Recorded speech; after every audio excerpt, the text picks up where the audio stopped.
Үнэт эдлийн дэлгүүрт хууль бусаар нэвтэрч 260 сая төгрөгийн эд зүйл хулгайлсан бүлэг этгээдүүдийг илрүүллээ. Энэ оны 4-р сарын 16-наас 4-р сарын 17-ны шилжигшүүн Дорногов аймгийн Замын үд сумын нутагсгэрт байрлах Гарнет Центр дэх үнэт эдлийн дэлгүүрт хулгайч орж 260 сая төгрөгийн эд зүйл алдагдсан гэх дуудлага мэдээл цагдаагийн байгууллагад бүртгэгдсэн. Уг хэрэгт Тус аймгийн цагдаагийн газрын албаагчид алдагдсан эд зүйлийг эрен сурвалжлах, гэмт хэрэг үйлдсэн этгээдүүдийг олж тогтоох зорилгоор эрен сурвалжлах ажиллагааг шуурхай зохион байгуулж, тус эргийг үйлдсэн байж болзошгүй ඌжээ нарыг Улаанбаатар хотын Баянзүрх дүүргийн нутаг зүсгэрээс баривчилж, алдагдсан эд зүйлийг хураавч мөрдөн шалгах ажиллагааг үргэлжлүүлж байна.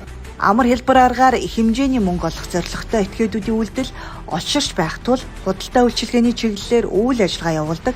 Иргэд та бүхэн харуул хамгаалалтаа сайжруулахыг цагдаагийн байгууллагаас анхааруулж байна.